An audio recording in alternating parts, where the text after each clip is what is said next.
So our family is always, and I've tried to convince my wife. I said, maybe we would have had a sit down before we got married to ask her, this team, you marry me, you become an Arsenal fan. I've been an Arsenal fan since 1996. So I've been through stuff. I've cried, I've, celebrated. I've been through stuff.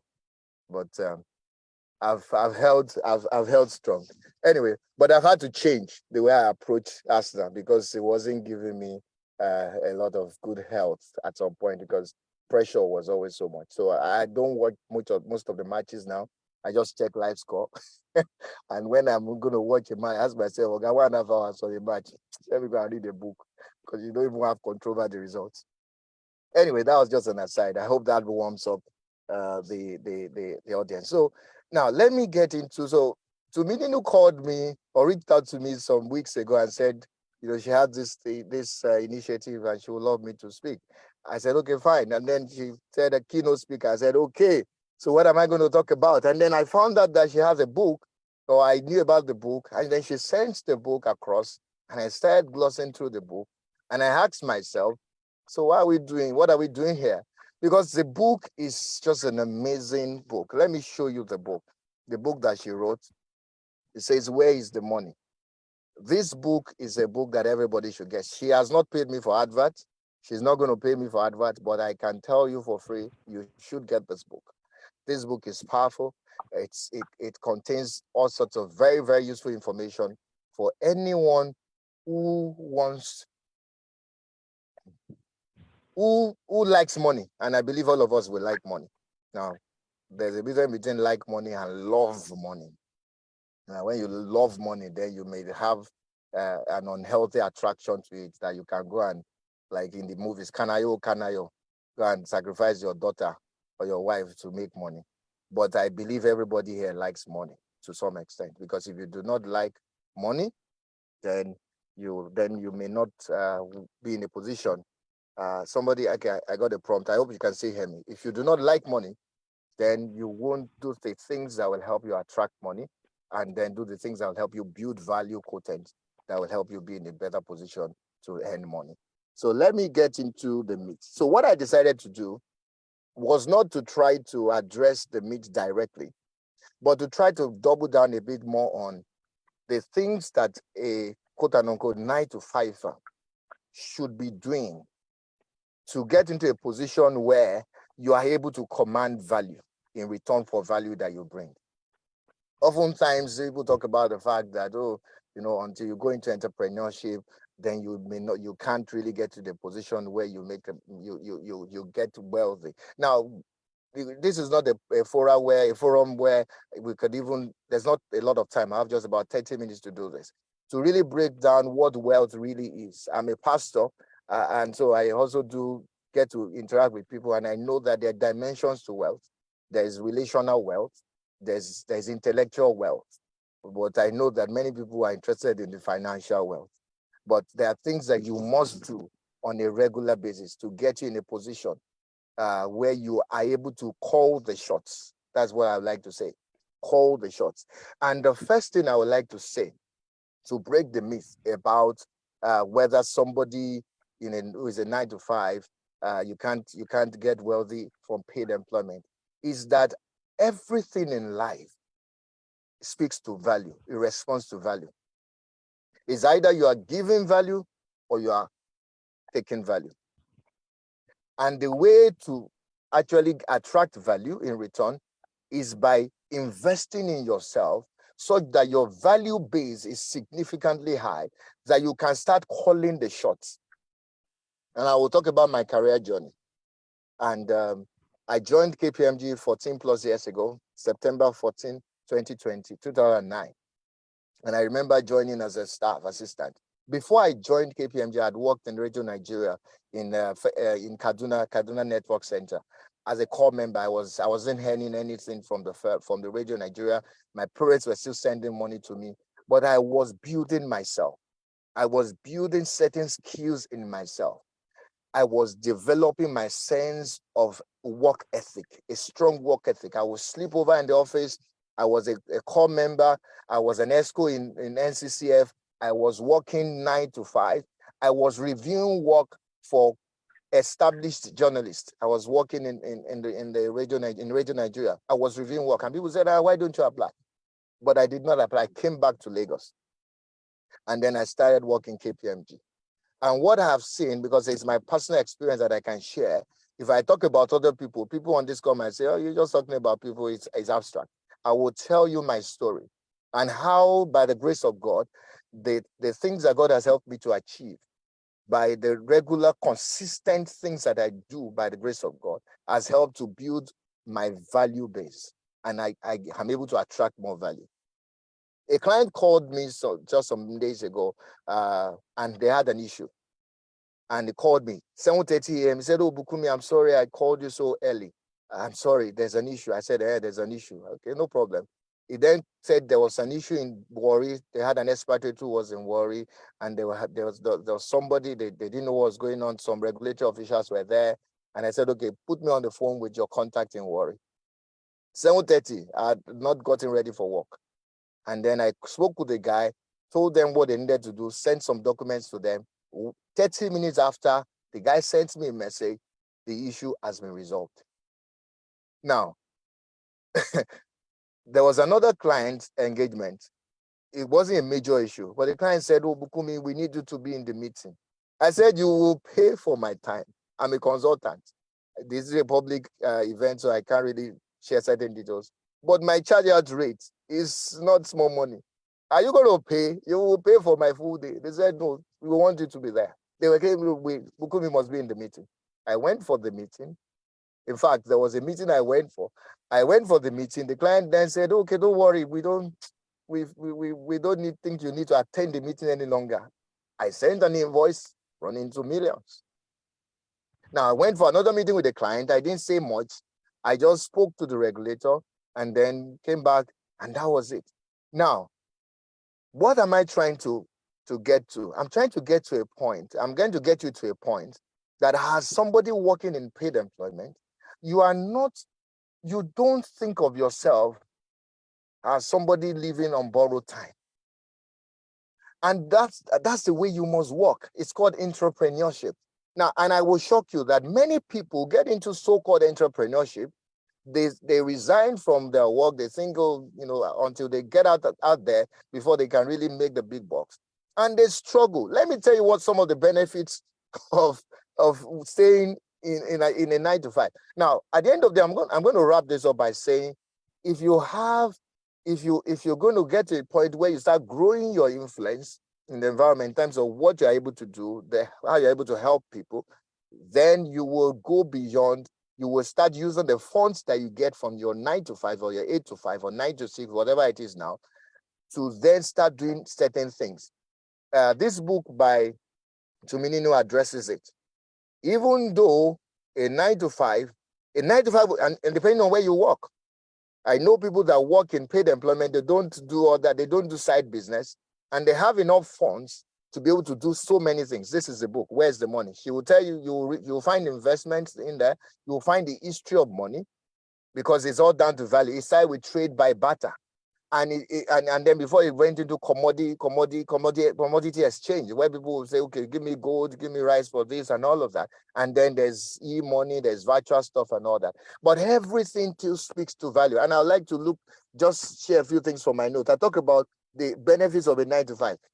Now, if you are listening to me and you're thinking, I just want to rush out of that 8-to-5 or 9-to-5 and get into business, starting a business of my own.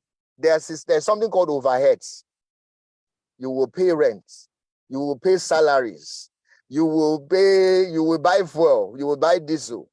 If you do solar, you will install all of that. When you are in an establishment, especially as you grow, some of you may not be in a structured establishment now, but I will tell you, if you challenge yourself and develop your intellectual capacity to solve complex problems, and I say this, the world is looking for people who will solve complex problems. The ability to attract greater value is subject to your ability to solve complex problems, which is why somebody can sit in an office and be earning a lot more than somebody who is doing manual labor. The guy who is doing manual labor is exerting a lot of energy. is high. He has AC, but he has developed his mental mental capacity. He has to a point where people can call him and just his presence in a meeting. Like I said, the client just needed to be assured that I would attend that meeting. I went for a meeting with another client just some days ago. The guy said, "Oh, don't worry, I'll pay for your ticket. Don't worry, don't." It was a very short notice. I said, okay, maybe you'll be thinking about travel. It was very in the evening. They needed me to be in Abuja the following day. Don't worry, send me the ticket. And I flew down for that meeting. Your ability to solve complex problems is going to determine how much you can command in the marketplace. So, which means that even in your 8 to 5, where I believe by the grace of God, you can do so much to attract value for yourself. Don't stay in a position. Entrepreneurship without solving problems is a waste of time, funds, and resources. Even if you say you jump into business, if your product is not solving a problem, people will be attracted to it. Now, the test of a product's success is repeat purchase. I know this is probably not part of what I was meant to talk about. If people see a new product in the marketplace, most people will be attracted. What's this thing? The package looks good. But if they buy it once and they test it or they test it and it doesn't solve any issue for them, they will not go back to buy it. So what will keep your products on the shelf is the back to do repeat purchases, and they are referring other people to buy that same product. And I would like to put it down here.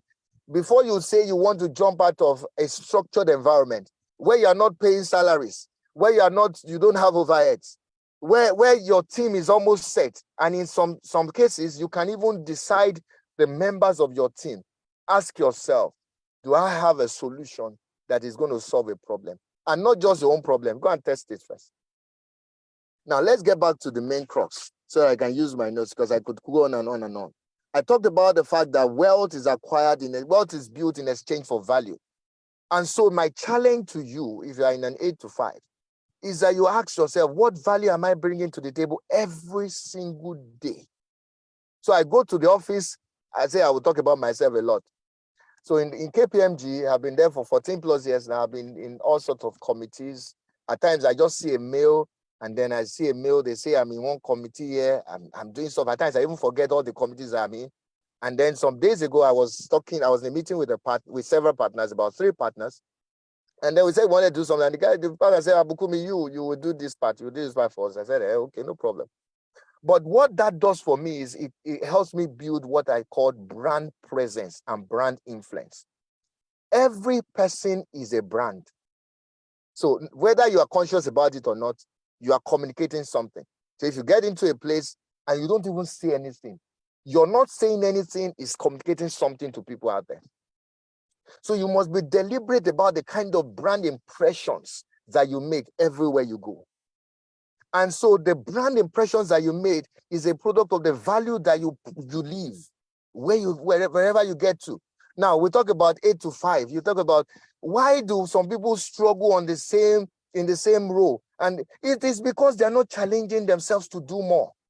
They go for a meeting. There's a call. Who can help us fix this? Volunteers for a committee. They keep their hands to their chest. They don't raise their hands up. How are you going to grow if you do not volunteer to do things that are outside of your comfort zone? The comfort zone is the most dangerous zone to be. It's like when you are in a battle and you sit on the fence, the arrows can be flying and you get shot at. You must challenge yourself. And the truth is that your mental capacity is limited to how far you think you can go. I will go into pastor mode now. God said to Abraham, he said, look as far as you can see. 2 years ago, my bio was read. 2 years ago, I was doing work that had to do with expiry management predominantly. I'd succeeded to a great extent in my career, had double promotions several times to the glory of God. And then I had a major double promotion, and then I was maintaining a particular level of performance that helped me accelerate my promotion to manager within my units in record time.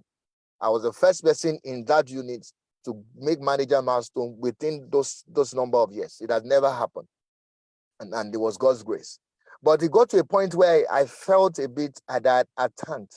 And then a manager that was leading a unit or managing a unit left the firm. And then I was asked to become the manager in addition to the manager, to the other clients that I was managing. So I had about 30 clients, and then I had about 30 plus more clients trust on me. What did I do? I embraced it. I got somebody to teach me. I got a call. I paid for a coaching class to learn the rudiments of that particular line of business because I needed to sign documents. And so I started learning. I started developing myself. I started honing that skill. And 2 years down the line, I can say that I can confidently engage. There's a new client that we just got on board in KPMG in our unit. And I was one who went for the meeting. In fact, I went for the meeting. I was expecting one of my colleagues who is more the expert to come for the meeting. And then the MD came. And I had to start the discussion. And it was the things, that I had learned that helped me to engage. And then my colleague came 30 minutes after. Now we've won the client to the glory of God. So what I will say is this. Don't be in a hurry to get out of that 8 to 5. They may not have structure. Create the structure. Go and talk to the MD. See, the CEOs are looking for people that will solve their problems. I said in the session that Tumininu was referring to, I said, pray for your boss. That boss of mine now, by the way, Tumininu is now a partner in the firm. But by the grace of God, she was talking about it some days ago that, when in our journey to partnership, I asked myself, how am I going to support this person? There are certain things that happen that my boss will call me late in the night, early in the morning, and say, Bukunmi, I need this data. And I will get on my system and I will start spooling the data. I will not complain. The problem is that many people are doing pity party rather than getting down to the nitty-gritty of business. Walk up to your MD and tell the MD, I have an idea that can help us double our revenue in 12 months. The MD is interested in growing his business. He will listen to you. The problem is many people in 8 to 5 that make them think that they cannot grow wealth and become wealthy and more influential is that they sit on their butts, permit me to use that. And they sit on their butts, they're not saying anything, they're not doing anything, they're just looking for the next opportunity to jackpot. Where are you jackpot into? Where you think the grass is greener, it is because some people are watering it. And so what I will say is to be deliberate in increasing your stock of value. I believe I've broken the myth already by that 8 to 5 cannot help you increase because the ability to build wealth is subject to your ability to solve complex problems. Every day I go to the office, I know that the issues will come up. I have my to-do. But I know that at times the to-do goes through the window. One mail alone can change the course of my day. But I embrace it. There are some people who go to work, they're just looking for lunchtime, and they carry their bag, they go for lunch, spend 1 hour gisting away the time. When you go for lunch, you should be trying to rush up the food so that you can get back to work and solve problems in the office. I was telling my team members, one of my team members the other day, and I say some of these things I'm saying, I can only use my story. I could have come here and tell you the CEO of, former CEO of PepsiCo, this one, so they all work in paid employment and they were rich and all that. But I think you will not really relate to that. You will say, what's this guy saying? But I was telling my team members in a team meeting, I told them, my firm KPMG, we have about 55 partners now. I'm a senior manager by the grace of God. But I can say that by the grace of God, there's none of the 55 partners that does not know me. And, when I think about it, like, okay, so how? I have not worked it with more than 2 or 3 of them, because one of them that I worked with retired some days ago. Please let me know how much time I have left so that I will wrap up in good time. But how did I get to interact with them? There's an office-wide event. You get into interactions. There's something going on in the office. They say, who is going to volunteer? You volunteer. You don't go and you're complaining. This office, they don't even treat us well. I did an assessment center some days ago, and I'm a people leader in my office. I've been part of a people group for many years, for 6 years running. And the things that I used to address the questions that I was asked were things that I learned when I was trying to solve people problems. I just smiled. They gave me feedback. They said that you demonstrate excellent understanding of the subject matter. So now, what does that do to me? What does that do to me? It makes it possible for me to walk into any meeting. There's nobody I cannot talk to in this world, though. As long as you are breathing, you are flesh and blood. Because I have developed myself by the grace of God. I'm a pastor. I speak to hundreds of people almost every week. And that's another thing entirely. But the truth is that you have to be deliberate. And I will talk about reading books. Now, problem solving skills is the number one skill that you must develop. But embedded in problem solving, there's emotional intelligence skill. Because when you encounter a difficult client, you are trying to solve a problem for that client, you're asking yourself, how do I manage the interaction with that client? There's relationship building. Don't go for an event and keep to yourself. Why are you keeping to yourself? Go and engage. Go and engage. By the grace of God, I have direct lines to some very, really top people in this country. And I ask myself, how did I even meet these people? Some of them, I met them on the corridors. And you engage. And you are deliberate in investing into relationships. Many people say they are not getting value from 8 to 5, and they are not building their net worth, because they are not engaging. You go for an event, say hello to somebody beside you. I met the managing director of a very big company in this country through just an event that we invited him for in church, and I got talking with him, and I started engaging with him, and the journey has been a journey of over a year, and now we've been asked to start work for them. And so if you do not engage, you cannot expand. There's this cliche statement that your network is a product of your net worth is a product of your network. It is not a fallacy. The people that you know, that you can call on and you reach out to, will add value to you. And there are times in the office they'll say, who knows this person? Who knows this? Who knows this person? Who knows? And then you just keep to yourself. And I will say all this also carefully. When somebody says they are looking for a solution to a problem, it doesn't mean that they are saying that they are looking for you to solve the problem. The definition of resourcefulness is not just you being able to solve the problem at hand. It's you being able to know perhaps who to talk to, or perhaps where to find that solution. My head of tax, okay, this is not confidential. My head of tax called me yesterday. I said, Bukunmi, can you help me fix this issue? I said, okay, I think I can. I found out that I couldn't. Now, as I was leaving his office, I went on the internet, went on Google searching. I did still solve I went to find an IT guy who then came, and then we found out that because of the nature of that issue, that file, we couldn't actually solve. But we kept trying. Don't be somebody that when they say there's problem, you are running out of the door. It is in solving problems that you show yourself to be valuable. And people entrust only those they trust. Trust is built based on the things that you have done over the years. Now, let me now come down to this money thing, because it appears that I'm just talking career. Now, what I, by the grace of God, heard now, compared to when I joined the firm, is miles apart. And I'm looking upwards. I keep looking upwards as I grow. Because, and the way it is in society, and real CEOs or real people in leadership will only trust you when they know that you have developed capacity to deliver. You may not have delivered in that context, but when they see that you have the right mindset to delivering value every time, what they will say is that they will train him now. So they're looking for somebody to send us a secondment. So I went on secondment to the US several years ago in 2016. And my people, I had to learn US tax laws, US income tax laws. I had no clue about US income tax laws. By the time I was almost done with my 3 months secondment, they're asking me, are you going to stay back? Are you going to stay back? I said, no, I can't stay back. I've signed a letter now. I have to come back to Nigeria. And I'm already missing my family. Now, let me close because I think my time is almost up. At the end of all of this, don't be in a hurry to say 8 to 5. It's not going to.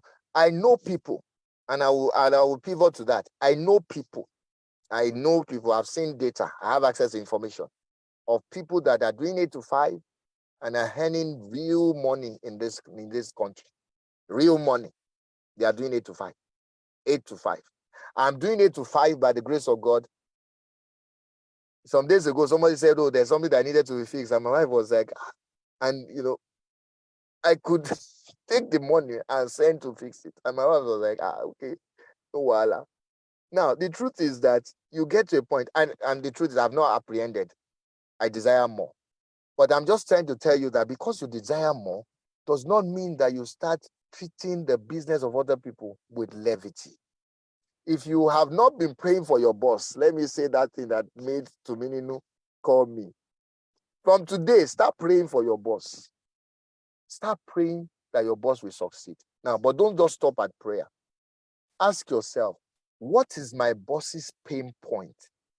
What keeps my boss awake at night? Let me remove that pain point. Make that boss know that they can trust you. Help them shine. This whole issue of people going for a meeting and trying to make their boss look bad and disagreeing. Oh, guys, career suicide. I decided for myself that times I didn't agree with everything that my boss did. But I told myself I will never go out there and speak ill of my boss. And so one of the critical ways to even growing your value base and developing yourself and be able to command greater income is by solving problems for your boss. I will never. People will come and say, this person, I'll just be smiling. And maybe the person didn't really mean it. Because, and I will end on this note, there are doors that can only be opened from inside. There are doors that can only be opened from inside. There's one of my major career milestones that I got. That it was when the financials were not even looking too good. I got the promotion. Because my boss spoke for me. There are doors that can only be opened from inside. Even when you go into business, it is somebody that will tell somebody about your business. If you treat somebody's business with levity because you think that is not your father's business, okay, they play. Because you have not even started. In closing, I would like to say, calm down. Calm down. Calm down. This whole issue of saying, they say salary is what they give you to forget your dreams. Okay, just leave it. Leave that thing. Leave that thing. Be unrepentantly committed to your work. Be unrepentantly committed. Go to work every day saying, this is not enough. Be looking for problems. Be looking for problems to solve. The second thing, maximize opportunities and unearth more. The opportunities around you. So many. Now, work will come more because when you become known for being a problem solver, people problems will flock to you, but you continue to solve problems and then you continue to call the shots. What happens is that there comes a time when you can place a demand, but you cannot go and be placing a demand when you have not built a reputation for adding value. They will just push you out and say, okay, where are you coming from? They will sack you. There are people that cannot be sacked. In fact, if they are looking they are like, no. They do redundancy from tomorrow to they will always, their names will never show up. But if you are treating things with levity, your name will be the first one there. Let me continue. Don't follow the bandwagon. Don't follow the bandwagon. I desire more. My career I've not gotten to the peak of my career yet. But by the grace of God, I'm at the point in my career that there's so much in front of me. And I'm deliberate about it by the grace of God to reach for more. Don't follow the bandwagon. Say things are not going well. This company, they are not treating us. Oh God, calm down. Now, seek counsel. Seek counsel. Engage. Don't be a man of your own alone. Engage with people. Be somebody that people can talk to. If you don't listen, the definition of people who don't listen are people who are full of themselves. And so when you are full of yourself, there's no space for you to take in more. And when you are full of yourself, you are like a stale water that after a while you start harboring mosquitoes and harmful things, and people will stay away from you. when you're full of yourself. Be somebody that gives out and takes in, gives out and takes in. And then be weary of the comfort zone. I talked about that. And then finally, be led. Whatever decision you make, whether you decide to leave 9 to 5, see, I almost forgot to say this. Even if you are going to leave 9 to 5, in the end, at least there's almost guaranteed income that is coming from 9 to 5. That at least you know. So you can have a side business that you used to scale. You can have investment. I don't want to talk about investment because, see, this book, everything is there. I'll just be rehashing it. So if you want to learn about investment, want to learn about the history of money, go and buy this book. Where's the Money? By Tumininu. But if you really want to grow in your base, then you must be somebody known for problem solving. I hope I've added value to you today. I know that the time is short, but I really hope that you found some value in some of the things I've shared. I'll just pass the baton to Victory Adebnjo, who will take us further. Oh my God, totally amazing. Please, please, please, please, let's show some reactions in the chat room. Let's show some reactions in the chat room if you really, really learned a lot from this session. Like I've learned a whole lot. And I had this brand influence, speaking up, contributing, and also don't be in a hurry to leave. Don't be in a hurry to leave because you can be an entrepreneur. I think I'm going to ask more questions on how to be an entrepreneur. And I think he has will still ask, so we just want to reiterate it so people get it like, okay, this is how it's meant to be. But he said something that 9 to 5 gives you a constant income. And I believe in an economy like Nigeria, you need that stability, that constant income. But don't just be a 9 to 5 where, from what I've learned, just sit down and you're waiting for your money at the end of the month. You're not adding value. You just want to be there, and then at the end of the month, you get your money. Look for problems, solve problems, give solutions, volunteer, and a whole lot. Don't treat your boss business anyhow. Pray for your boss, invest in yourself, read books. Please, you can add yours in the comments. Totally amazing, sir. Thank you so much. Thank you so much. Thank you. Okay, so we move directly to the panel session, and I will start with Kemi. So I'm going to start with this question, but along the line, I'm going to ask my own personal question, but let's start with this question. And you can also drop your question in the chat room. I hope I'm clear. Yes, you are. Yes, you are. Okay. Coach, you're smiling. Do you have anything to say? As in, the whole chat room was buzzing. I absolutely love the session. And thank you, sir, for marketing my book. I'm like, I have a salesman. That was absolutely amazing. He touched all the bases and added more. And we are going into the panel session. My head is already buzzing because it's a juggernaut. Don't let people start talking. Let's start hearing from the panel. Let's start with the panel session. I don't even want to start. Let me just still be soaking it in. Thank you so much, sir. Okay, so over to you, Victory. Okay, so the first question goes to Kemi. So as I said, I think I want a direct answer. So, as people say your salary is what they pay you to lose your dreams. No, you can never be wealthy being a 9 to 5er, 9 to 5er, and they'll use their parents as case study. So I just want to ask up front, is it possible for a 9 to 5er to become an Aliko Dangote? And Coach was laughing when I asked that question, but yes, let's know. Is it possible for them to be as wealthy as the Dangotes or the $10, or let's say as the Bill Gates of this world? Yes, so okay. Kemi. So I can answer that very straightforwardly and say yes, and I'll go a little bit further. Okay, but there is a path to it. And that's what Mr. Bukunmi was saying, that you can't just go to work, take a salary and think you're going to be rich. Likewise, a business person can't just start a business and do nothing.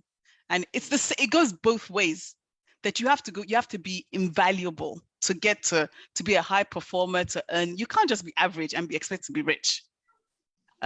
So we have examples of people who are rich. I will consider myself as rich, and I've only been an employee. Because guess what? There is a strategy to these things. You can say, I'm going to work for a big corporation that will pay me highly. And then all those things that Mr. Bukunmi spoke about, that, okay, I'm going to be a strong performer. So I will not just be getting the 3% pay rise, I'll be getting the 10, right? And then all the free money that those big companies give you, like in the US, we have 401k, retirement funds, and they match all those things. If you stock options, you're buying it at a discount, whereas on the market, somebody, because you're an employee, you just have to have a strategy.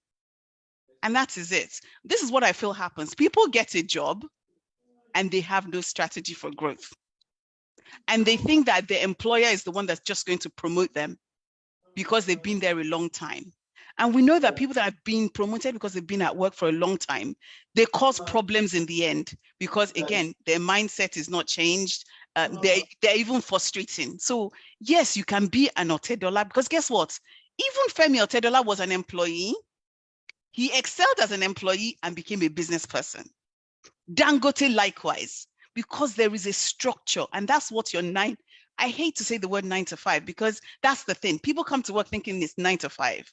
But guess what? If you come to work for 9 to 5, you're not going to get the pay rise. You're not going to get the opportunities. You're not going to get promoted, because people that get promoted are people who are already doing it. You're already behaving like a manager. Then they make you a manager. They're not going to make you a manager and then you behave like a manager. No, they want to see that you can be responsible, that you can be trusted. And that's what happens. People come to work and they just want to cruise. And they are the same people that are saying entrepreneurs are making money and employees are not making money. It's because they're stuck in a rut and they're working, they think they're working long hours and getting paid little money. But it's because you're not adding value. Because guess what? You will get to a point in your workplace, if you have put in, it's a runway, right? There's a steep learning curve. If you accelerate that curve, at some point, you will just become a brand ambassador. And that's why we all think CEOs are not doing anything, but they're earning a lot of money. They've put in the hours. And it's the worker bees that are working really hard, crunching the numbers, and they're not getting paid because guess what? They have not earned influence. So to shortly answer your question, yes, it is possible. It's going to take time. It's going to take commitment, and it's going to take willingness to change. So you get to work early, learn more, do what your employees, your fellow peers don't want to do, and they will recognize you. So if you can't work in a big company, work in finance. If you are good with numbers, work in finance. Stay on the trade floor. And I'll give you an example of myself. I worked for an investment bank, and people that work on the trading floor that don't even have a degree, but they know how to hedge the bets and do the funds. When it's bonus time, they will give them enough bonus to buy a Ferrari, and then they will deliver the Ferrari outside the office. And we went to school, got a degree, will not get it. And that is it. There is a path to this thing. You could also work in startup companies. Those people again, there is risk in it, but however, when those companies turn valued, people will come and buy them, and you'll have equity in the company. I mean, look at all the Paystack people, the Flutter Waves. They're just everyday people like you and I, but and even with a startup company, you can be promoted quicker. You can bring the structure that, and that's the thing. Like, what's that saying to me? That innovation, when there's lack, that's where our innovation thrives. But you cannot come to work, do nothing, and expect something. Likewise, if you're a business owner, if you do nothing, you will get nothing. And that's, in a short answer to you, yes, as an employee, you can. I know many people, and I'm sure you too, you know people that are employees, but you just have, as a senior person, as an SVP, a CEO, you will be commanding millions, billions at that level, but it's not by folding your hands. It's by hard work, by determining that you're going to be different. Sorry, this area, I'm very passionate about it because I'm a people person, and I see people come to work every day and they say it's not fair, somebody's getting promoted. And sometimes we see people that don't do work and they are being promoted. Guess what? Because they are networking. So if there's anything to be said for anyone that wants to jump ship, I think it is coaching and mentoring that you need before you jump ship, because you might jump ship and you'll regret it. At least use your employer as a springboard to entrepreneurship. See whether you can do it. Also sit and learn the structure, because you're going to need that structure as an entrepreneur. I think the problem is that we read books like Rich Dad, Poor Dad, which has an audience, right? He's telling a story, and that's his story, right? And then he writes the cash flow quadrant. So even as an employee, you can play in all four. So there is a way, you just have to find it. You have to be innovative. You have to be committed. So sorry, that was a long answer to a short question. Totally helpful. Thank you so much. Thank you so much. Yes, I got my answer. I say yes. I'm satisfied. Yeah, thank you. And so I want to ask, like, okay, what about some companies that the boss feels intimidated by you when you prefer solutions, but you said be strategic, get mentoring, get coaching before you jump ship. So you strategically place yourself in companies that will value your efforts. So I think it answered that, because I know of some companies that you find solutions to this. They feel like you want to come take their position and stuff like that. So okay, that's also another myth. That's also another myth, but we can leave that for another day, because you cannot play the victim, because that's the thing. If you come to the office with a victim mentality, you're going to be stuck. If you're playing, it's an easy narrative to say my boss doesn't want me to excel. The issue is that if you make your boss shine, you will automatically excel. Yes, can I just jump in with a comment, to reiterate our point? So the problem oftentimes is that people don't. So, okay, there's a baby who wants to also contribute. So the problem is that people don't engage. So you say you have a solution. How do you go about talking? How do you go about selling that solution? So you have somebody who's your immediate boss that you report to, and you have a solution that you now go to his or her boss. It doesn't make sense, because it automatically means you are undermining your boss.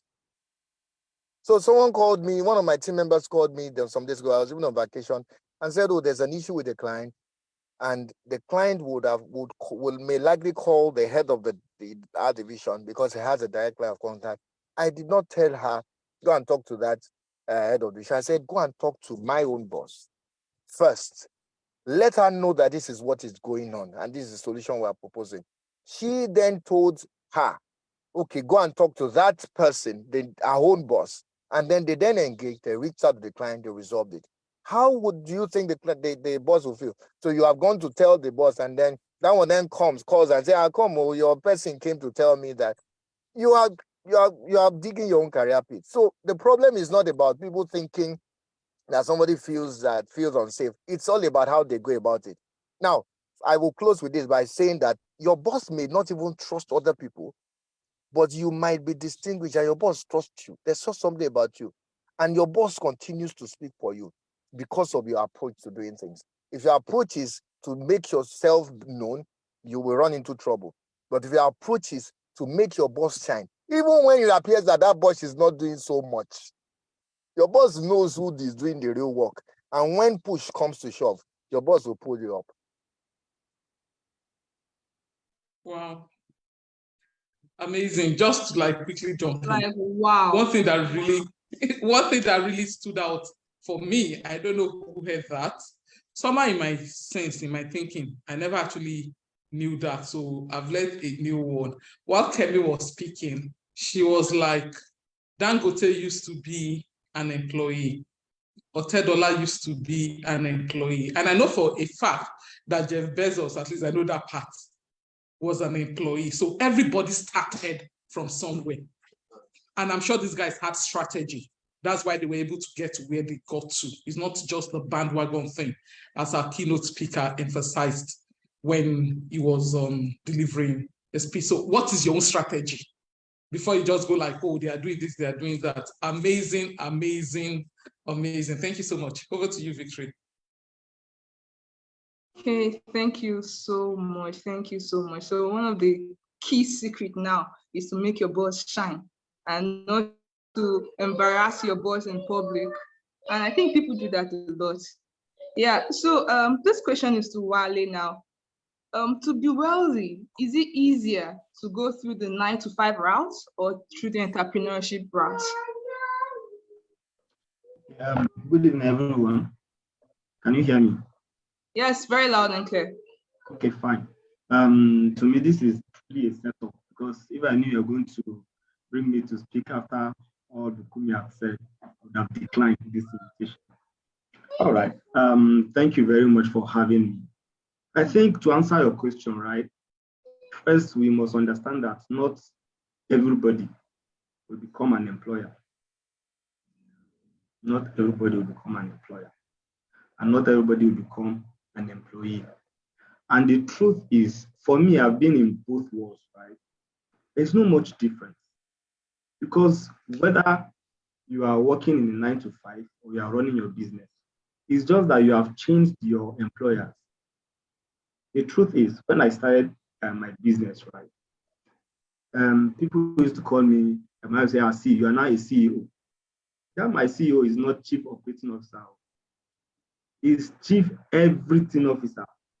Because I was doing the marketing, I was doing operations, I was doing sales. In fact, I was working myself more than I did when I was in paid employment.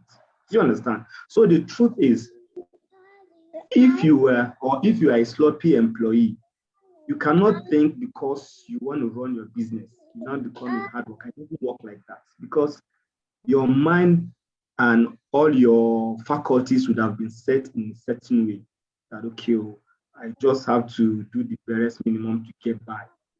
Do you understand? And that is why you see a lot of people, when they leave paid employment, they are not necessarily better than when they started, because all those engagements. And for me, right, the truth is, in 9-to-5, you are paid to learn a lot of things.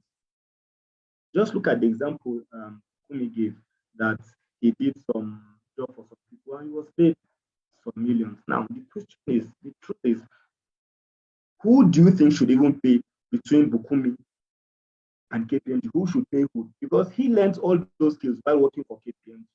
And yet KPMG is paying him to learn. The truth is, if you just look at it the other way, your employer is teaching you something and is still paying you. I think you should be grateful for that. It's just a mindset shift that people need. Mindset shift that people need. Your employer, because when I was in banking, I learned strategy, I learned marketing, I learned human relationship, I learned relationship building, relationship marketing, networking. And all these things are things I'm still using in my business. And somebody will come and tell me that your salary is the bribe they pay you to forget about your dream. What dream are you talking about? Somebody is paying you and you are learning all these things. So you must understand that, see, excellence you put in while running somebody's job is the same level of excellence you put in when you're running your business. So you cannot say because it's not your business, it's someone's business, so you're going to do it anyhow. You're going to do it sloppily. And you think when you begin to run your business, you're going to do it better. It doesn't work like that. It doesn't work like that. Because, and I'm talking about whether you be rich as a employee or an employer. The truth is, you must define what rich means to you. Because to someone, rich means I'm able to afford vacation twice in a year. My children's school fees is not an issue for me. I have my house and I know I can retire at 40 and I'm fine for the rest of my life. Somebody, yes, wants to be a billionaire. See, I know an employee of the top 10 richest people in Nigeria. He was in KPMG. He left KPMG, I think, 2009. 9, 10, I can't remember exactly. That's one of the top guys. That guy is a billionaire. He lives in his house at Banana Island and is an employee. So what are we saying? How many business people, how many CEOs online really can afford that kind of luxury? This is somebody that just turned 40 this year, and he has traveled to his 40th country because, as a mark of honor to himself, he gives himself that birthday gift of going to a new country every year. So he's 40 and he has traveled to the 40, and he's still an employee. So what are we saying? Do you understand? So and the truth is, like I said, tell yourself the truth. What is rich to you? And is it about FOMO? I want to just belong. I just want to follow the crowd. This is what they are doing, and this is what I want to do. What does rich mean to you? What does it mean to you? Because for somebody, rich means I'm able to have 500 million naira in my account, and that pays me for the rest of my life. You can do that as an employee, because I know some bank CEOs that earn more than that in a year in Nigeria. Do you understand? So whether an employee or a business person, it's just that your employers change. Because when you are running your business, your customers are your employers. They are the ones paying you. That's the truth. And then, when I was working in one of the banks I worked for, when we joined, they told us that your progression in this company is tied to how you manage your boss. And just to buttress what Bukunmi said, you must understand that your major responsibility in that place you work is to make your boss shine.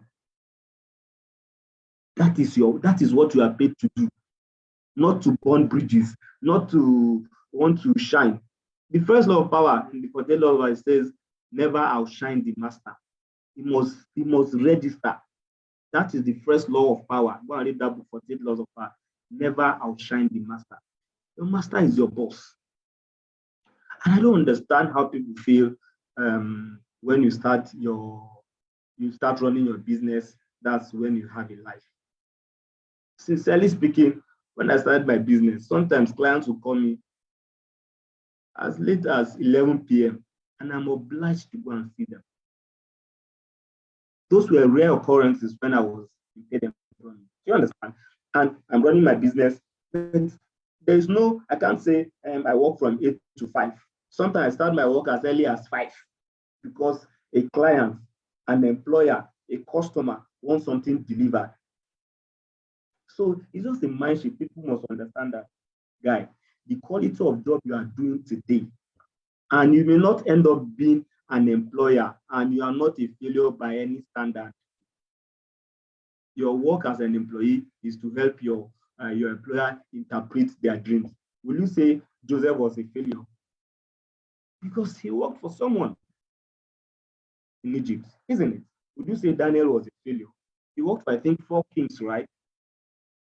So it's just the mindset, all these things we read on social media, and people are struggling. A lot of people that call themselves CEOs are struggling. Is it not better to be the tail of an elephant than the head of an ant? You are running a 20,000 business instead of working for a corporation that gives you a network of, say, 1 billion, 1 trillion. What are you even saying? Your employment is when you begin to build your network. Imagine when I was in the bank, was when I met most of my customers. My network, I made my network when I was working as an employee, because I had access to regulators, I had access to customers, all sorts. The bank is like a melting pot. You meet everybody because we had access to people's secrets. Somebody, like I was telling someone, right? I had a customer, the man is late now. And because an elderly man, he didn't want his wife to know that he had certain money in an account. Anytime I went to see him for relationship management, he gave them the impression that I was just a friend. Do you understand? And now the man has died with and left 82 million naira in his account. So I'm saying all this to say that as a banker, you had access to people's information that their immediate family don't have. And you are saying that you are having all those networks, the access, the learning, the connection, the contact. You are saying is they are bribing you to forget your dream. They are paying you to develop your dream.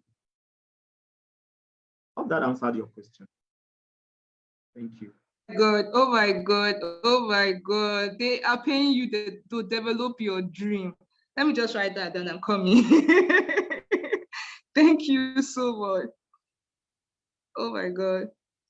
This is awesome. Awesome. So to summarize, right, none is easier, being a 9-to-5er, or an entrepreneur.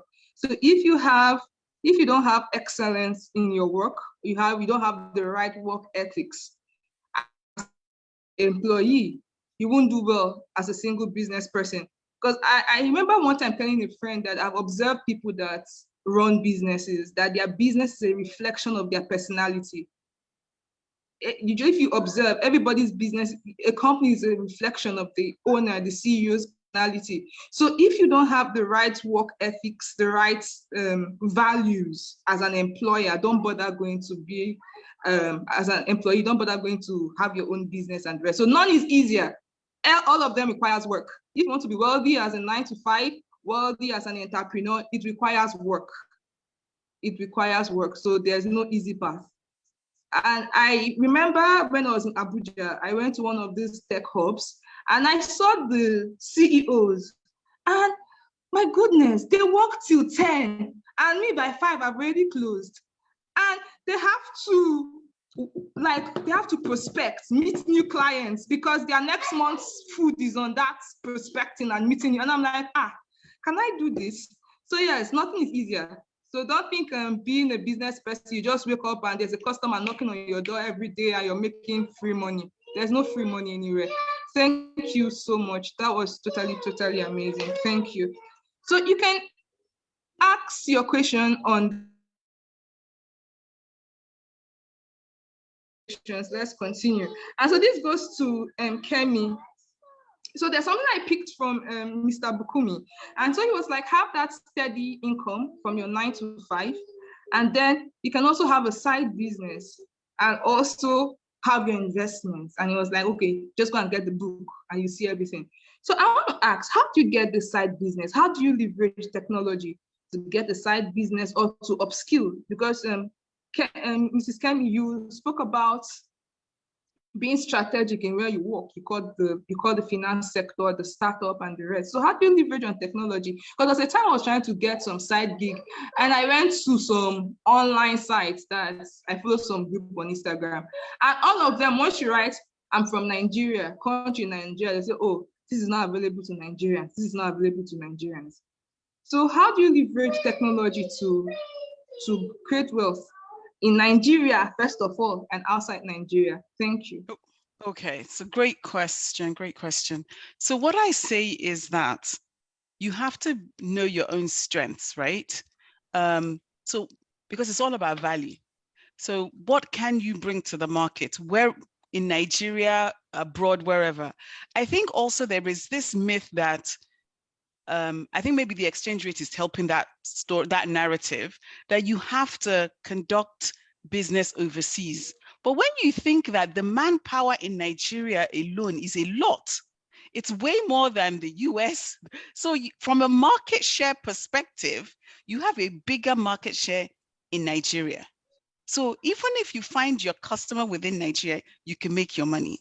So as far as leveraging technology is an enablement. That's all technology is. It just enables you to do things faster, get things to people, but the brain work, you still have to do it yourself. So find a skill, or, well, there's one way. You can find a skill, your own skill, and play in it. Or you can find where there is a problem, get educated, because there's nothing we can't teach ourselves.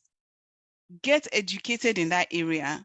And then just like Bukunmi said, yes, he's a tax person in Nigeria, but he had to learn tax laws in the US in order to do income taxes. In the US, every day people are doing income taxes, right? Of course, the expertise that people like KPMG folks bring is different from your Joe Blocks. But what I'm trying to say is that you can be trained in it. Also, the world has become much smaller. So what I think is that you're probably not running the right searches. We can't answer that question. I can't give you the full solution here now. But what I would say is that there are opportunities available to people in Nigeria as well, on the global space. And then there's also available solution. I mean, I know people who are doing remote work in Nigeria earning dollars. Virtual assistants are sitting. There are people on this call that can probably tell you that, yes, they are. That's what I'm saying. You have to just be vulnerable enough to spread the word to say, I need help. And I think that's the thing. People don't raise their hands to say, I need help. The more people you talk to, the more you'll find out that you're not alone. This information is readily available to you, but you have to go out and seek it. But there are people in Nigeria earning foreign exchange as virtual assistants. And what do you need to be a virtual assistant? You have to be able to organize people's emails, respond to people's calls. Again, if you don't have skills there, you have to train yourself. But yeah, being in Nigeria is not an embargo for you to play in this field. Even the Nigerian population is more than enough. Because I'll tell you what, even people in the West are coming to Nigeria to get customers. Because the people base is there. And that's the thing. And it goes back to what Bukunmi said about, your mindset. Everything we need is in our hands. It's within our reach. We just have to be creative about it. Likewise, as employees, we have to be creative. And if you're not happy with and I think also the reason why people want to jump is that if you find that you're not happy where you are, it is difficult to come to work and really perform if you're not happy where you are. So sometimes you have to do the homework of finding, okay, in which environments can I thrive? And then seek those things out. I'm not saying leave your employer, because that'll be silly, because we all need money. Is still the currency of exchange, right? You still need money, but whilst you are where you are, look at what skills do you need. I mean, earlier this year, I was mentoring someone that wanted to be a COO. And I said, go and look up what the skills are needed to be a COO and start to train yourself so that by the time you have the tenure needed, your skills are already there. But people want the title and then to be upskilling. No, it's too late at that point. So wherever you want to go, yes, you have to put in the work. You have to train yourself. You have to be willing to train yourself. Education, education, education, and then application. You have to apply it. Yeah. But being in Nigeria is not, technology is just an enabling function. It just enables. That's all it does. It enables. And the more you know about technology, the more you can even get out of it. Yeah. So we cannot emphasize the need to be educated and to speak up. Like Bukunmi said, we keep referring to Bukunmi because he's just super smart. Is that you have to raise your hand. You have to raise your hand and say you need help. You have to volunteer. Positioning is key. If you don't position yourself, nothing will come and find you. Yeah, you have to position yourself. Hope that answered your question. Yes. Great. Yes. Yes. If you don't position yourself, nothing will find you. No. Yes. And always be ready to ask for help, because the information, the help you need is just readily available. You just need to ask. And I think I've had a personal experience on that. And you know what I've even found? Go ahead. Yeah, so just last week I was like, I want to move into this, and I was like, let me ask one of my friends, and he was like, he knows someone, and that if I say I should call him this evening, that the girl is ready to put me through, tell me the path to follow, and I'm like, wow. And this my colleague that we just always talk only business, and he was like, no, I'm willing to help you. The girl, she upskilled and she has left the sector, so she's willing to help you too. And I'm like, wow. And I've been here for how many years? And one thing I know about people, inherent in all of us, is that we want to pass on knowledge. It's really rare that we want to hoard things. And also people we like that hero mentality. I saved the day. So even your boss is very vulnerable as well. So everybody's vulnerable in the workplace. It's just that not all of us are open to say so. But once one person says, and that's the thing, you have to find who can you trust. Because even in your workplace, not everybody you can say, oh, I don't know it. No, because you might talk yourself out of a job. Find someone you can trust and they can help you to get to where you need to get to. But yeah. But it's okay to be vulnerable. It's okay to be vulnerable. Thank you. Thank you. So this question goes to Bukunmi. So it's no news that inflation is really biting. Common food commodities is like, the price is like times 50. I don't know, but that's what's happening in my own corner. And so I want to ask Bukunmi, so what are you going to advise to, like, you've said it, but I just want to, like, in bullet points, 1, 2, 3, right?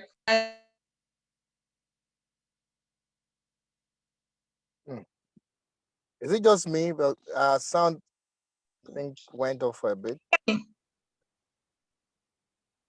Hello, I didn't can you hear hear the me? last part. Okay, I think it's back now. Okay, yes, advise 9 to 5ers what to do in this economic situation, especially how to become an entrepreneur, as you mentioned, entrepreneur. Yeah, how do we become entrepreneurs where we are, and what should we do to help ourselves in this current economic reality? Thank you. Okay, thank you very much, and thank you so much, Kemi, for the very how do I even say it now? For the very generous comments. Thank you so much. I really do not take it for granted.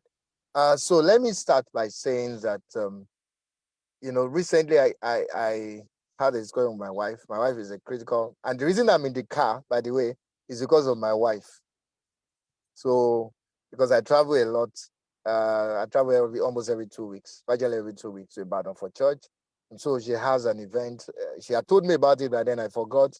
And she said she really wants to go, and it's not a very known area in Lagos for her, and I'm familiar with many of those areas. So I had to drive her down. So in fact, I'm not even at the event. She's at the party, and then I'm in the car. So that's why I'm in the car.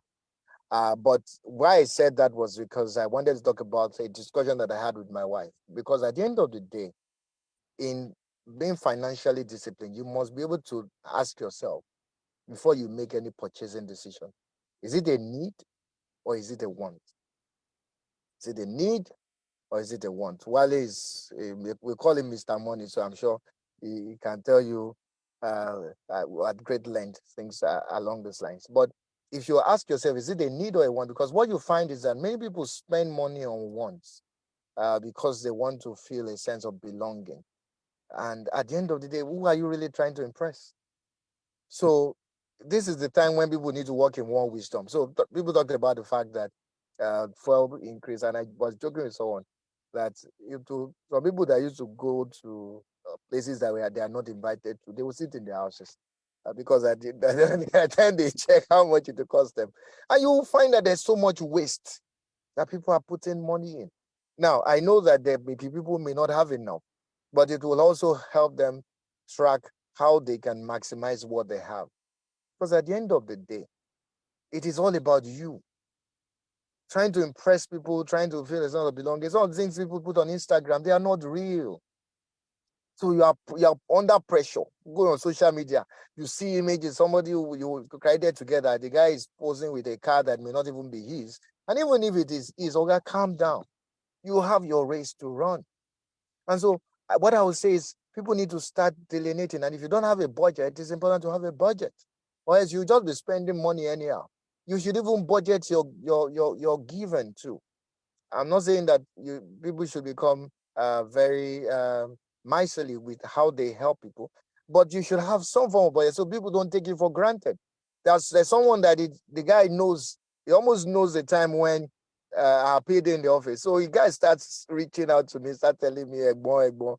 Because the time he called me, I said the child was clocking 2 and they wanted to do a party. He needed funds for the party. And I was wondering what exactly is going on here. You want to use me to fund your child's birthday party. Okay, please, just leave me. So the answer is people need to use wisdom before you make any spending decision. Is it a need or is it a want? The second question I think has to do with what's the second question? I'm trying to remember. I'm sorry, I forgot that. I didn't note it. Entrepreneur, like you mentioned. No, it's actually easy. Yes, I think I got it. Entrepreneurs think like they are the owners of the business. And interestingly, maybe it's easier for me, slightly easier for me where I work, because at my career goal at certain levels is to make partner by the grace of God. And by the time I make partner, I become a part owner of the business. And so, but if you are not even in a professional services firm like me, go to your office and go with that mindset every day. Like fathers, not even fathers business. Fathers business can still be say father. We say father. Like it is your own business. So you won't waste funds. You won't use stationery. Things as small as stationery. You won't misuse them. You won't put on things, you would not waste time. Now, you will also not treat clients with levity. There's something called client relationship management. There are some people that they are the reason that their organization is not growing. So someone comes to the reception, and organizations need to also understand this and be careful who they put there. Some people hire people as receptionists because maybe they don't have, work to do. They just put anybody there. Your receptionist is perhaps one of the most critical people in your organization. So you must be careful who you put there. So if you are a receptionist, see yourself as the chief image officer of your organization, CIO, chief image officer. So the first person that comes into your organization, you are the first impression. And the person may not have the opportunity to see another impression with the CEO or even with the other guys inside, the guys who are doing operations. If they get the wrong impression, they will not listen to any other thing that everybody else says, because they will think that culture, and they say there's this popular saying that culture is strategy for breakfast. The organizational culture must be driven deep into the organization from top to bottom. And so you must embed the culture. You must live the culture. You must breathe the culture. And the culture must be that, yes, we own this. We die here, like they say. So the organization must not go under. If there's a challenge, you won't think I have an option. Work where you are as if you have no other option. That is the mindset of an entrepreneur. Yeah, let me just add to what Bukunmi said. So I used to work at Coca-Cola, and people used to joke that it's like a cult. And because what happens at work is that because people have been there a long time and people really do buy into the brand. It's a strong brand. I worked at Coke. I live in Atlanta. It's headquartered here. And I remember on my first day, I went to lunch with one of my colleagues, and he said he took the time, he picked up a packet of crisps, and he said, "You see these people, we don't buy from them." And that's how it is. Like, you just don't, anything that is in competition with your employer, because guess what? If it's yours, you will not use your money to buy it. Even if it is cheaper than the product, we didn't buy it. Even if we don't make the product. One day, a guy came into the office with an energy drink. Coca-Cola is a beverage company. We don't make energy drinks. And the guy puts it in the trash, in the dustbin. And the boss said, "No, you don't do that here." Because it is in competition. So that's the entrepreneurial spirit, that you embrace the brand, you become an ambassador of it. You're really, anything that is in, that's, you study the numbers. So you're almost like, you know what the figures are saying, where the performance is. When COVID happened, we knew that people will probably not be drinking beverages. They will only take water instead of Coca-Cola.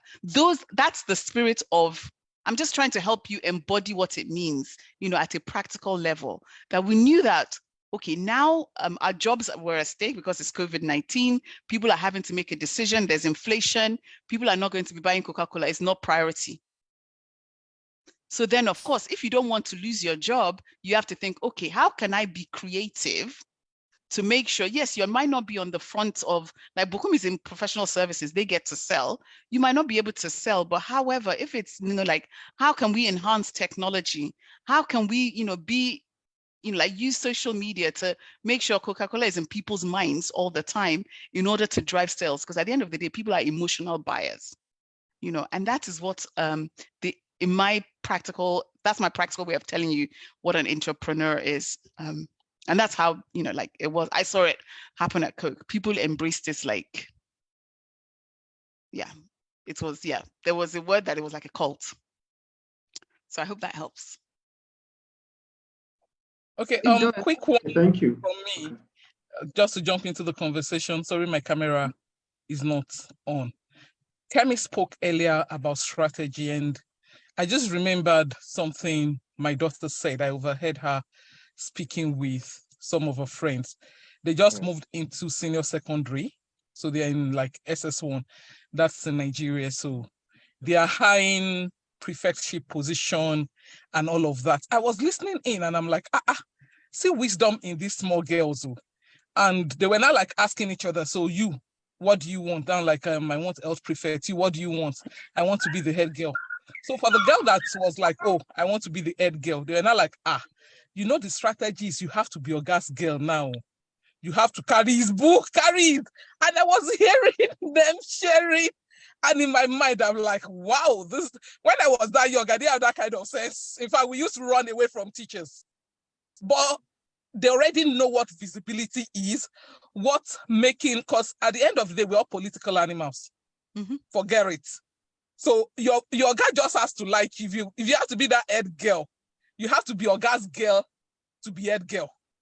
And they were highlighting which Oga they think has the most influence with the head teacher. So that when they resume, those wearing their exact words, you suck up to them the right way. Ensure you do your assignments, ensure you do this, ensure you do that. I just thought to put that in as a take home to someone. That's it. Strategy is not like complicated. Mm-mm. You just have to have what works for you. And I like to say that there's no rule book to life. Listen to people's stories and adapt as it suits you and suits your situation. Thank you. Okay, you have just shaken the table now. So if we go back to strategy, so here are parents thinking about their children in secondary school. So, and that's just it. They know that these things matter. It will matter further down the road in life, right? So if you're already head girl people decide which schools, like TD Jake said that they put their children in private school so that their children will be predisposed to wealthy people, which means that their mindset will be changed. Opportunities, like Bukunmi talked about, closed doors, because people will only tell people that they already know within those closed doors, so that their children will be able to participate in those things. So yes, we're talking about employees. So if you are an early career, early career, then you can strategically decide, okay, I want to become rich. Which organizations will get me there? Which skills do I need to? Do I need to go and get a master's? If you're choosing master's, which university will make sense? Because some schools, employers will not employ you. It will not add to your CV. And that's what it's all about. It's like, okay, you have an end goal. What do I need to do to make like, for instance, I've decided that big corporations work for me. Like Tumini said, figure out what works for you. I don't want to work with companies that I will have to explain what they do. So whenever I'm applying for a job, I'm applying to places like KPMG. So once you have Big Four, nobody is to say, well, what do they do there? You already know what Big Four is about. And you know that for somebody to work in a Big Four, somebody has already vetted them and somebody has already qualified them. So as you are growing in your career, your explanation is reducing. But if people don't know your skill, they don't know the school, they don't know this. And for those who have children, I mean, Tumini just told you, like, prepare them early. And I think at some point people said sciences, but now in anything, so that you give yourself a chance in life, that you're not swimming uphill all the time, by doing the work up front. It's almost like, shift left. And the more we do upfront, the easier the journey is going to be. Likewise, to become rich, you can't spend all your money. You have to put some away. So you decide, okay, I'm going to be an employee. I'm going to put money away. I'm going to participate in every, free money that the employer is giving. Any way to increase my wealth, I'm going to do it. I think those things require time.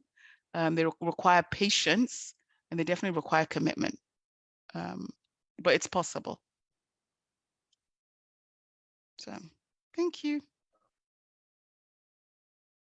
All right. I just thought to chip in on because she asked a question about with all these economic realities in Nigeria, how do employees pivot?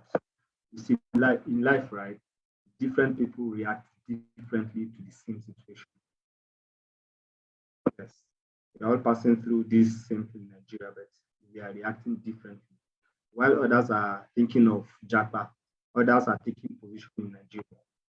So it's always an individual decision. You do a skill audit of yourself, especially as an employee. What are the skills you have? What are the things you can do effortlessly? What can you learn? Because one of the most successful economic models has been the Igbo apprenticeship system, right? They bring you from the village, they train you, and then they free you. You go and do your thing. So when you want to pivot from, okay, you feel what you are earning today is not enough, you need more money. What are the skills you have that you can improve? What other things can you learn on the job, online? Reach out to somebody, call somebody that is in that space. Just expand your network and learn more so that you can grow more. Don't have this mentality that you are stuck. You are not stuck. Sincerely speaking, nobody is stuck. You must free your mind that scarcity is a scam. Scarcity is a scam. There's always more out there for you to make. People are making money. I just read somewhere that when Adewale made $172 million, $170 million in 78 hours in this Nigeria. So while others are complaining, others are cashing out. And it boils down to your mindset. What are you seeing in Nigeria? Is it all doom, all gloom you are seeing? Or you are seeing the possibility of you cashing out? Or you are seeing that this is your season to make more? To work on your mindset. You're not stuck. Thank you. Yeah, thanks, Wale. If a moderator just allow me, just had this that just came to mind now. Sorry, I can't put on my camera. It's getting dark where I am. Is that when there's pressure, it's a signal for you to shift. It means that there are adjustments that you need to make. Uh,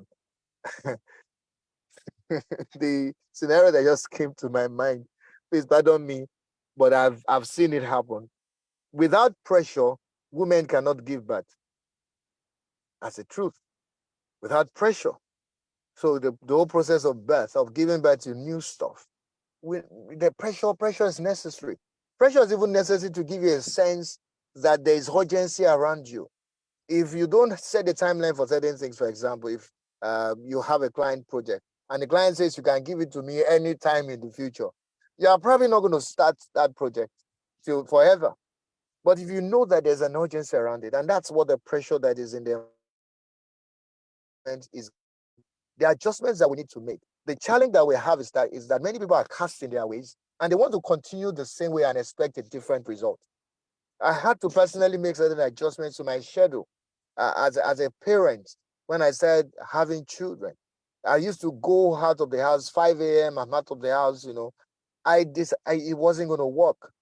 That was going to be irresponsible for me. So I started making adjustments. I used to sit down and watch football for hours, weekends. Then I could justify it and say, yeah, it's because I spent so much time at work. And it's great to know that Kemi is a KPMG alumni also. And because of that. But I found out that at a point, it was a waste of my time because I became extremely busy. So I relied more on highlights and live score. I could still follow my football, but in a different way. So if you are in a pressured position right now, ask yourself, what is the adjustment that I need to make? What is the learning? What are the new learnings that I need to take on?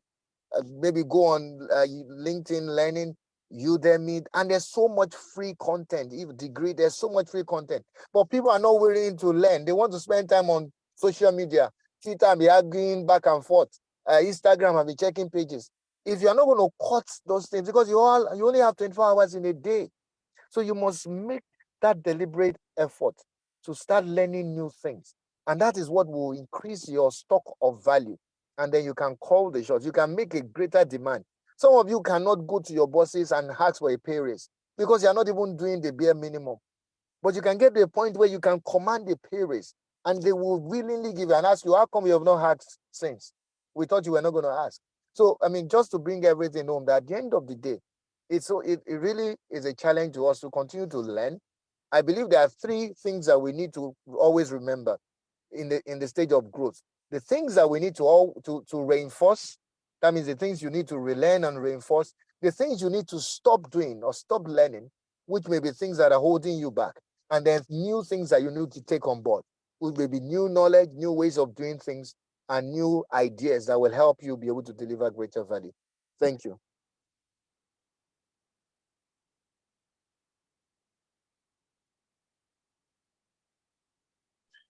Thank you so much.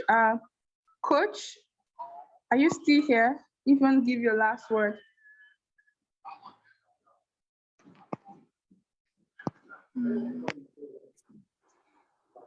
Hello, can you hear me?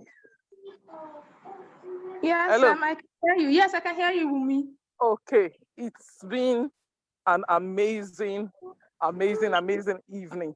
I don't know, does anybody have questions in the house? Sorry, I can't turn on my camera. Yeah, I just want anymore. to find out if we have been able to dispel the myth for those who came in with expectations.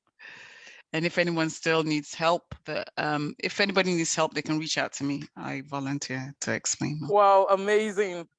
Thank you so much, Kemi. I think I can turn on my camera here. Okay, someone is saying, yes, will do. For me, it's been an amazing evening. And this particular myth was very important to me, especially for those of us still in Nigeria, that as in Japan, and I see very low poor work ethics, and you're wondering, how do we intend to build the nation? How do we intend to build the continent with this kind of ethics? How can we possibly get better? And I want to say a very big thank you to all of you for debunking the myths. I had a very interesting experience this week. There's this task that traditionally takes me 40 hours, no kidding. And I had to do it, and I had so many things to do. And I'm like, I don't have 40 hours for this thing. Some of my team members are on the line, and I put them to task. I said, I have to learn how to do this thing. You guys have to teach me a better way to do it. And on Tuesday, I was put through another way to do it, and something that traditionally we do in 40 hours minimum. I was now doing it in 1 hour. Now, where am I going to? We talk about work pressure. We talk about stress. We talk about this. You are the one that will remove the pressure and the stress from yourself. I have 39 hours to put on other more productive things. And as all the speakers said, I had the benefit of learning this, so to say, on another man's time. Because it's paying me any salary. Yes, I'm using the skills for myself. And I see a lot of people don't understand these things. Like, whatever skills you learn, whatever competence you learn, the communication skills, the ability to work under massive pressure, you don't want to know the kind of pressure this man you are looking up to are going through. I remember one time when I was hearing so much about this, the best way to make money is for you to do your own business. I said, okay, I like trainings. Let me go and get training to understand what this thing is about.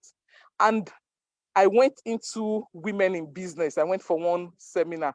The first thing the woman said, I wanted to run out. In fact, I told my husband that this is not for me. The woman was like, if you are not ready to have the mind, the ability, there's the way she put it, that they will tell you, and this is like 5 years ago, when dollar to naira was still, I think, maybe like 300 or 400, that you don't have the ability, that they will tell you that your ship that is coming in 200 million, it has missed on high sea, and life will still keep going. You are still paying salaries and all of that. Then entrepreneurship is not for you. I said, 200 million. Ship will disappear. All of us will disappear there. And I started appreciating what salary earners, what employers are going through.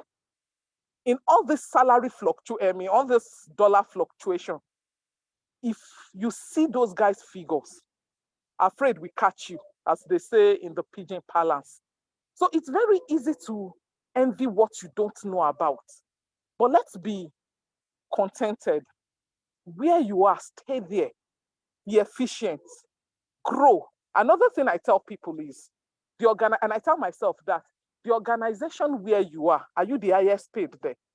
If you are not the highest paid there, then the problem is not the organization, the problem is you. How do you get to being so valuable that they are ready to exchange you, your time, your value, your skills for premium money? And push yourself. I see lots of, and I heard the speakers equally do serious justice to that, but I just wanted to reiterate. Bad wagon effect. A lot of people, and I sit people down, people that are close to me, I will drill you to understand what is even making you say what you're saying. And you just realize that I just echo. This country is very hard though. Okay, so what is hard about the country? Things are very hard. Can't you see the prices of things?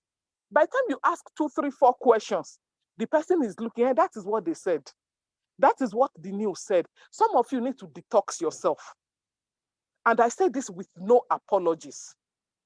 The next 6 months, please don't listen to news. I beg you. This is for somebody. Do not listen to news. Face and come back and come and tell me. This thing I'm saying, if it resonates with you, please do it. Don't follow those nonsense Twitter handles and Instagram nonsense you are listening to that is scattering your brain and telling you nonsense. Pick a skill. Face personal development. Focus on your focus. All the news you've been listening to, what has it done to your life? I round up on this. People say good old days, good old days. And, I've had the privilege of attending trainings in different places. I remember the last time I was in Lagos Business School or something. Our lecturer was talking about good old days, and those kind of things, it just irritates me because I'm not old, but at the same time, I'm not young. I now told him that, good old days, but Oga, those days, how many times in a week do you eat meat? He said, Madam, don't go there. I asked him a number of questions. Your father, did he used to drop you in school? He said, no. I said, And yet you are telling people good old days. The life you are giving your children now, is it not better than what your parents gave you? My father was a senior lecturer. You saw my book, Where's the Money? Those were things that motivated me to write the book, start this platform. I grew up in a home where we lived with insufficiency. And my dad was extremely intelligent. He had his PhD way back there, I think at age 32 or 33, when we do the maths now. And he was already married with kids. He was very smart, but he was poor. When my uncles tell me good old days, I said, see, those days when maybe naira to dollar was 10 naira to $1, 5 naira to $1, that's when my father was alive. What he left for me was an uncompleted house. I completed my father's house. And I say all those things with complete humility. So it's not about the season or the era. It's about you. And look around in your family. Someone like Kemi, there are those people that are born with platinum spoon. Kemi was born with platinum spoon. in her mouth. Me, I was born with wooden spoon. And I have friends that were born with no spoon. But it does not matter what your startup or your quality of life was when you were starting. Everybody on this call is above 18. Your life is in your hands. Your career is in your hands. If you listen and you only pick 5 points, because we discussed a lot of things, you don't have to pick everything. Whatever it is you pick and you sit down tenaciously with it, in the next 2-3 years, I can assure you that your life would have moved. I'm not part of the panelists, but these are things that I'm very passionate about. I'm looking at this, David. I can see Myth Busted. I'm looking at you now. We hold you accountable to this. Thank you so very much. I hope my 1 kobo contribution helped. Over to you, Victory. Yes. Your contribution helped a lot. That was a summary of everything. So the myth has been busted, right? So there's no easy path. 9 to 5 is not easy. Being an entrepreneur is not easy. It's all about you. Be strategic. Have a plan. Don't think your growth is on your employer. It's on you. Be strategic about your growth. And then one of your key to grow is trying to make your boss shine. So, and Kemi dropped a comment saying that on a popular, not too popular opinion, your employer wants you to succeed because they don't want to hire. Your success is their success, and recruitment is expensive, and it's totally true. Be an entrepreneur, do your job as though it's your own job, and while doing it, be strategic. Thank you so much, and it's been totally amazing having everybody here. Thank you. Sorry, just to add something, you know, we've been emphasizing making your boss shine, and I think people need to take coaching and understanding on that. Making your boss shine is not kissing her. So a good boss knows when you are patronizing him, and that would set you up more than giving you promotion. I just thought to put that in. So some people like, they said we should make our boss shine anything Oga says. No. They said, yeah, so please, there's a difference. Thank you. I just thought to put that in. Yeah. So I think it's about solving issues, knowing your boss's pain point and trying to solve it, not just trying to vamp them and trying to, So be a solution provider, actively look for problems and try to solve them. So that's what we mean about making your boss shine. Then understand your boss communication style, just like relationship. How does your boss want to be communicated to? You need to take time to study him. Mm-hmm. And that's what we call managing upward. Is it somebody that likes reading long emails? Does he like you to call him intermittently and give him updates? You need to know what the guy wants so that you can give him what he wants. And with that, I just want to add also that I think a lot of employees do not do enough to raise the volume about their accomplishments. And if people don't know that you're doing something, it's not possible for people leaders to acknowledge you. I think we have to get rid of that notion that says, I'm quietly working. No. Or as long as they see what I'm doing. No, you have to tell people what you're doing. We're in that, I think the era of just coming to work and sending work. No, you have to speak up. You have to say, oh, I did this, I did that. Because bosses don't know. They don't know what you're doing. So I think there's something to be said about let people know your accomplishments. Find a polite way, not a braggy way to say this is what you're doing, because nobody likes goody two shoes or I too know. But there is a smart way to let people know what you're doing, to let people know your contribution to the organization. There is a smart way to do it. And again, coaching and mentoring will guide you towards how to be smart in the workplace, because there is definitely a lot of politics and we all need to play it. It's a game of chess, and those who know how to play will play well and do well. Thank you so much. You're welcome. Thank you, Kemi. This one that is at the end, I'm jumping into the conversation. So earlier on in my career, I was very guilty of that because I grew up in a semi-orthodox setting where, number one, you're a woman, women should not be too loud. In fact, women should not be loud. You should keep quiet. Then, as a child of God, to the religious people in the house, God will reward you. I was in the session like 4 or 5 years ago. My head turned. The person was like, see, is your is your boss God? If you shut up about it when you get to heaven, maybe God will give you a crown. On earth, you will not get promotion. And that thing changed my mindset. Like, yeah, true. My boss is not God. He's not a mind reader. If I don't say it, he won't know it. So I just thought to put that in because a lot of us were not taught how to talk about ourselves. They will tell you you're proud. But as Kemi said, there's a nice way to go about it. And I just thought to chip this in. What do you think LinkedIn is about? You get that certificate, post it there. You do that, at least that one, nobody's even answering you. And your employers, at least every business that matters is on LinkedIn. So, thank you. Okay, so Bukunmi has just volunteered. I'm nominating him. We need a session on career myths. And I just teased him and I said, like a true consultant, always looking for opportunities to sell. Okay.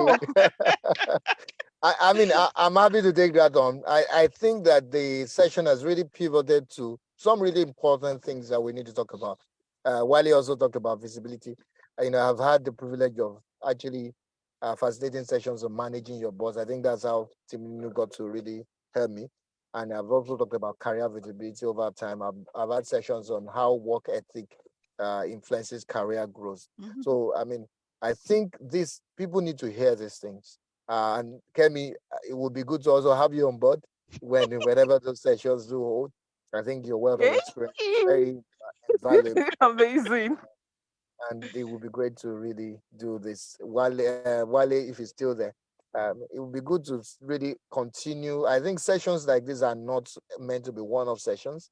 They should be sessions that happen regularly for us to put information out there. There's so much negativity out there, and people need education to correct their impressions. Mm-hmm. I know that a lot is possible, even in the challenging times. They can still stand out and do great things. Mm-hmm. Amazing, thank you. And it's 7 o'clock. We want to respect people's time. Everybody's saying thank you, thank you, thank you. So thank you all for volunteering on the career meet, and that really, really, really makes me happy. I do recruitment, and I know that every employer's dream is to get the right person. They will tell you wrong recruitment is every HR's nightmare. So it's not like the jobs are not there.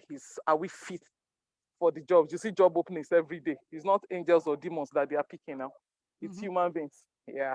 So I read community. Please, can we unmute our mics? Can we unmute our mics and say a very big thank you?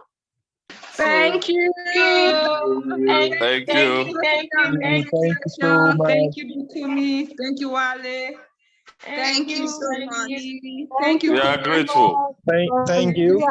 Yes, we are great. And the food come later, all of it together.